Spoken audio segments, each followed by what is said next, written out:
तब उन्होंने देखा कि मंदिर के अंदर भोज चल रहा है और मूर्तियों के सामने कई तरह के फल रखे हुए हैं। उत्सव के बीच में एक पुजारी मूर्ति देवताओं की महिमा के बारे में भाषण दे रहा था। पुजारी कह रहा था कि ये मूर्तियां तुम्हारे देवता हैं, इन्होंने ही आसमान जमीन सब कुछ बनाया है, इसलिए तुम इनकी पूजा करोगे। तुम अपने सुख दुख सब मूर्तियों के सामने व्यक्त करोगे, निश्चित रूप से मूर्ति तुम्हारी मदद करेगी। पुजारी ने मूर्ति से अपने लोगों के प्यार और उनके भरण पोषण के लिए अनुरोध किया। तभी अचानक पुजारी को संबोधित करते हुए इब्राहिम अलैहिस्सलाम ने कहा, ओ पुजारी, वो कभी तुम्हारी बात नहीं सुनेगा, वे तो मिट्टी के बने हैं। क्या तुम्हें विश्वास है कि उसने तुम्हारी बात सुनी है? ऐसी बात सुनकर लोग ये पता लगाने लगे कि ये आवाज कहां से आ रही है। इसके बाद उन्होंने देखा कि ये इब्राहिम अलैहिस्सलाम की आवाज थी। फिर पुजारी ने अपनी चिंता और गुस्सा दिखाना शुरू कर दिया। अचानक इब्राहिम अलैहिस्सलाम के पिता ने स्थिति को शांत करने की कोशिश की और कहा, हे पुजारी महोदय, क्षमा करें, मेरा बेटा बीमार है और वो नहीं जानता कि वो क्या कह रहा है। ये कहकर वे दोनों मंदिर से बाहर आ गए। इसके बाद घर जाकर पिता इब्राहिम अलैहिस्सलाम को उनके बिस्तर पर ले गए और कहा, तुम कुछ देर आराम करो, तुम्हें आराम की जरूरत है। लेकिन वो सोना नहीं चाहते थे। फलस्वरूप वो बिस्तर से उठकर घर से बाहर निकल गए। इसके बाद रात के अंधेरे में अकेले चलते हुए वो एक गुफा के अंदर दाखिल हुए और गुफा की दीवार से टेक लगाकर बैठ गए। उस गुफा से आकाश साफ दिखाई दे रहा था। जब रात गहरी हो गई तब उन्होंने एक तारा देखा और कहा, क्या ये मेरा प्रभु है? लेकिन जब वो अस्त हो गया तब उन्होंने कहा, मैं अस्त होने वालों से प्यार नहीं करता। फिर जब उन्होंने चांद को उगते देखा तब कहा, क्या ये मेरा प्रभु है? लेकिन जब वो अस्त हो गया तब उन्होंने कहा, नहीं, ये मेरा प्रभु नहीं हो सकता। अगले दिन सुबह सादिक के समय जब सूरज उगा तब उन्होंने कहा, अगर मेरे प्रभु ने मुझे रास्ता ना दिखाया होता तो मैं निश्चित रूप से गलत लोगों में शामिल होता। इसके बाद इब्राहिम अलैहिस्सलाम वहां से अपने घर की ओर रवाना हुए। घर आकर हजरत इब्राहिम अलैहिस्सलाम ने अपने पिता और अपने समुदाय से कहा, ये मूर्तियां क्या हैं जिनकी पूजा में तुम लीन हो? इब्राहिम अलैहिस्सलाम की बात सुनकर उन्होंने कहा, हमने अपने पूर्वजों को इनकी पूजा करते देखा है। उनकी बात सुनकर इब्राहिम अलैहिस्सलाम ने कहा, निश्चित रूप से तुम और तुम्हारे पूर्वज स्पष्ट भ्रम में थे।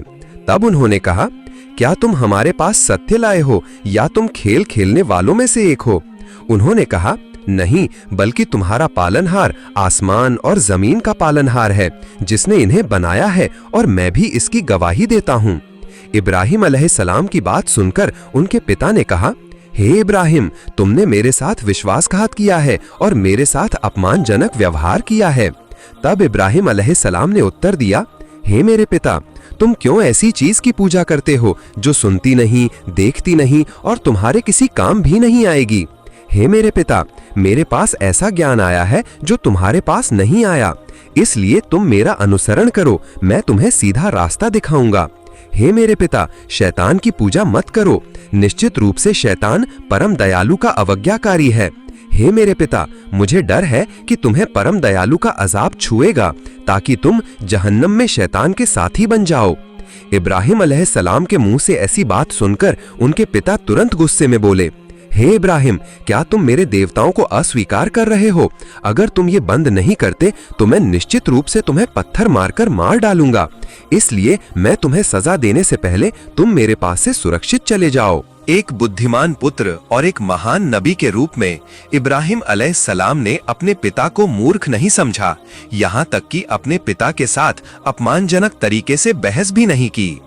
नबी के सिद्धांतों का उपयोग करके उन्होंने अपने पिता के साथ बातचीत की थी।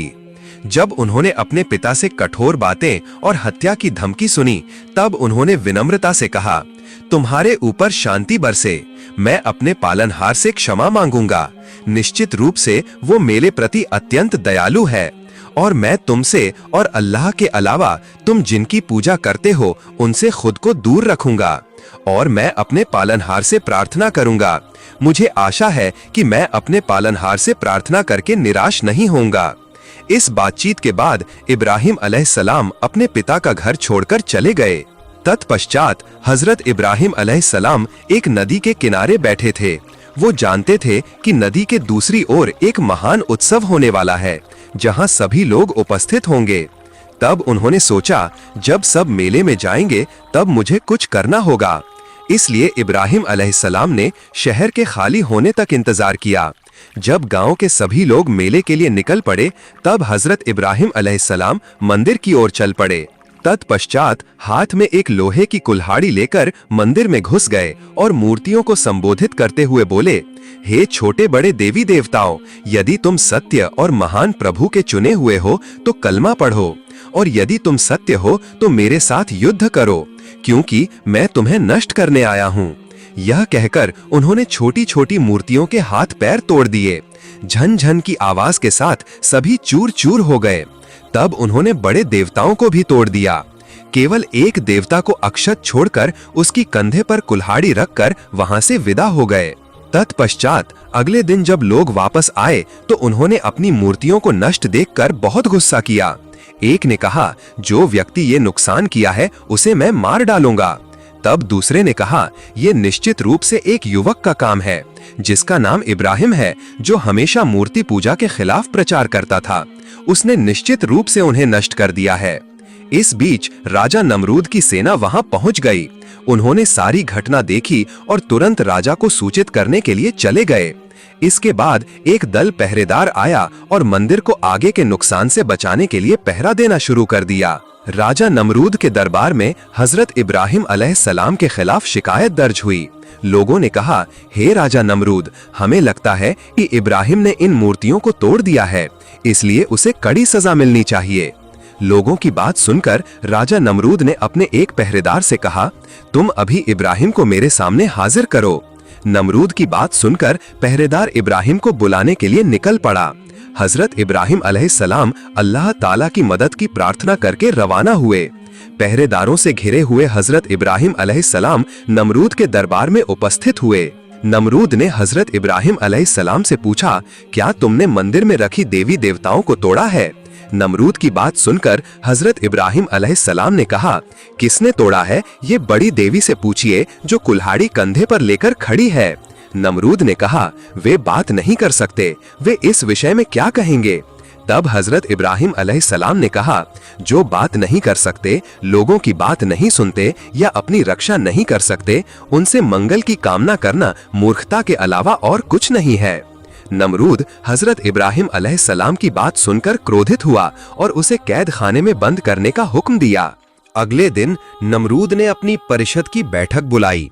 वहां उसने कहा, हमारे आदि पूर्वजों के आराध्य देवी देवताओं के प्रति जिस लड़के ने अशुभ आचरण किया है और उन्हें तोड़कर चूर चूर कर दिया है, उसकी क्या सजा होनी चाहिए? आप क्या सोचते हैं? परिषद के सदस्यों में से किसी ने कहा, इस लड़के को मृत्युदंड दिया जाना चाहिए। किसी ने कहा, उसे जीवित अवस्था में लटका कर मारना चाहिए।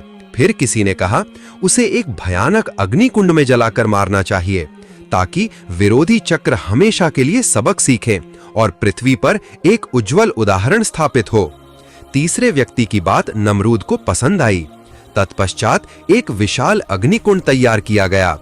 इस जलते हुए अग्निकुंड में हजरत इब्राहिम अलैहिस्सलाम को फेंकने के तरीके के बारे में कई लोगों ने अलग अलग राय दी। अंत में यह निर्णय लिया गया कि एक ऊंचे चरखे के पेड़ पर हाथ पैर बंधे हुए हजरत इब्राहिम अलैहिस्सलाम को उठाकर जोर से फेंका जाएगा। उसी के अनुसार थोड़े समय में चरखे का पेड़ बनाया गया, जिसमें 400 रस्सियां लगाई गईं ताकि उसे आसानी से घुमाया जा सके। तत्पश्चात हजरत इब्राहिम अलैहिस्सलाम को जेल खाने से निकालकर नमरूद के कपड़े पहनाए गए। यदि किसी कारणवश आग ना जले तो नमरूद के कपड़ों की करामात जाहिर हो। हजरत इब्राहिम अलैहिस्सलाम के हाथ पैर बांधे गए, चरखे के पेड़ पर चढ़ाया गया। फिर जब चरखे के पेड़ को घुमाने की कोशिश की गई तब चरखा नहीं घूमा। हजारों लोग इकट्ठा होकर रस्सी खींचने लगे, लेकिन चरखा किसी भी तरह नहीं घूमा, क्योंकि वहां हजरत जिब्राइल अलैहिस्सलाम मौजूद थे और पैगंबर की रक्षा कर रहे थे। यह देखकर नमरूद और उसके दरबारी बहुत चिंतित हुए। शैतान इस समय एक बूढ़े साधु के रूप में वहां उपस्थित हुआ और बोला, तुम इस तरह चरखा नहीं घुमा पाओगे। यहाँ कुछ लोग नग्न होकर व्यभिचार में लिप्त हों तब देखोगे चरखा घूम रहा है। बूढ़े की बात मानकर नमरूद ने कुछ युवक युवतियों को व्यभिचार में प्रवृत्त होने का हुक्म दिया। तुरंत काम शुरू हो गया। अल्लाह के फरिश्ते जिब्राइल अलैहिस्सलाम घृणा से वहां से चले गए। तब चरखा घुमाने की कोशिश की गई तो वो आसानी से घूम गया। हर जगह शोर मच गया। बहुत से लोग आकर चरखे की रस्सी पकड़ी और जोर से खींची। तुरंत चरखा घूमना शुरू हो गया। चरखा घूमते हुए जब उसका दरवाजा खोला गया तब हजरत इब्राहिम अलैहिस्सलाम उछलकर अग्निकुंड के बीच गिर गए। तुरंत अल्लाह ताला ने अग्नि को हुक्म दिया, हे अग्नि, तुम इब्राहिम के लिए शांतिदायक ठंडी हो जाओ। उसी क्षण अग्नि तापहीन ठंडी हो गई। हजरत जिब्राइल अलैहिस्सलाम वहां उपस्थित होकर उन्हें जन्नती पोशाक पहना दी। अत्यंत सजा सजाया एक सिंहासन लाकर उन्हें बैठने दिया। जग भर दूध और शरबत लाकर उन्हें पिलाया। हजरत इब्राहिम अलैहिस्सलाम तब अल्लाह का तस्बीह पाठ कर रहे थे। जिब्राइल अलैहिस्सलाम ने उनसे पूछा, क्या आपको किसी चीज की जरूरत है? हजरत इब्राहिम अलैहिस्सलाम ने उत्तर दिया, मुझे किसी चीज की जरूरत नहीं है। जो जरूरत है वो उनके प्रभु उन्हें देंगे, यह विश्वास उन्हें है।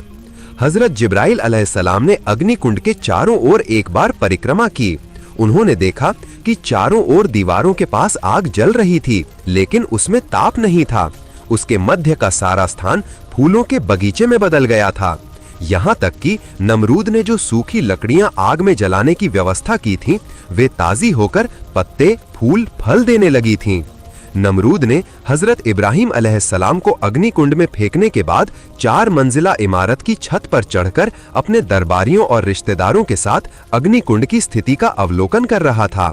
नमरूद ने जब देखा कि इब्राहिम अलैहिस्सलाम एक ऊंचे आसन पर बैठकर बड़े आराम से तस्बीह पाठ कर रहे हैं और चारों ओर पुष्पकानन से सुसज्जित है, वहां पक्षी गाकर नाच रहे हैं।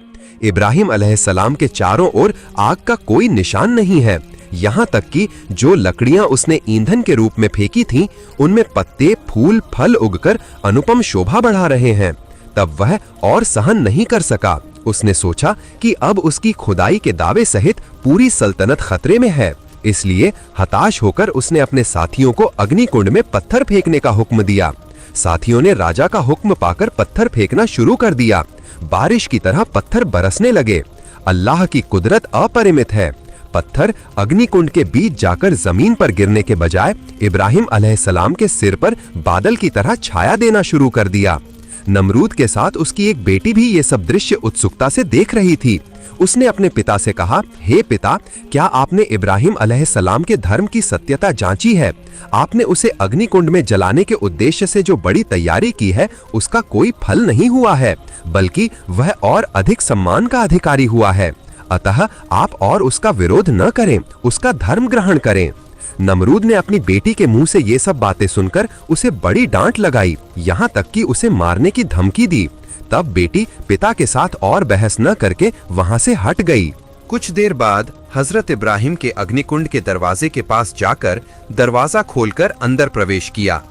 वहां हालांकि आग का कुछ निशान था, लेकिन वो उसे बहुत ठंडा और शांतिदायक लगा। वो सीधे इब्राहिम अलैहिस्सलाम के पास जाकर बोली, वो अल्लाह के पैगंबर हैं, आप मुझे अपने दीन की तालीम दें, मैं अब से इस्लाम कबूल करती हूँ। हजरत इब्राहिम अलैहिस्सलाम ने उसे कलमा पढ़ाया और दीन की अन्य आवश्यक शिक्षा दी। नमरूद की बेटी ने पूरे अग्निकुंड का चक्कर लगाकर देखा। उसे वो स्थान आरामदायक और निर्मल शांति का घर लगा, जो उसने पृथ्वी पर कहीं और कभी नहीं देखा था। इसलिए वो अल्लाह के दरबार में शुक्रिया अदा करने के लिए बार बार उसका नाम ले रही थी। तत्पश्चात वहां लंबा समय बिताने के बाद जब वो अपने पिता के घर वापस आई, तब उसके पिता ने उसके इस्लाम कबूल करने की खबर पाकर उसे मारने की तैयारी की। बेटी ने ये खबर पाकर महान अल्लाह से मदद मांगी। उसी समय एक उज्जवल बादल का टुकड़ा आया और बेटी को झपट्टा मारकर पिता के पास से गायब कर दिया। बाद में एक दिन ये बेटी अपने पिता की उत्तराधिकारी के रूप में नमरूद के विशाल राज्य की अधिकारी बनी। नमरूद की बेटी ने आग के कुंड में जाकर हजरत इब्राहिम अलैहिस्सलाम से धर्म की शिक्षा ली। ये खबर चारों ओर फैल गई। तब देश के बुद्धिजीवियों, विचारकों और विद्वानों में से कुछ लोग आग के कुंड में जाकर हजरत इब्राहिम अलैहिस्सलाम से धर्म की शिक्षा लेने लगे। प्रतिदिन इस तरह आग के कुंड में लोगों का आना जाना शुरू हो गया। जो एक बार वहां जाते थे वे एक एक करके पक्के ईमानदार बनकर वहां से निकलते थे। जैसे जैसे दिन बीतते गए लोगों का आना जाना बढ़ता गया।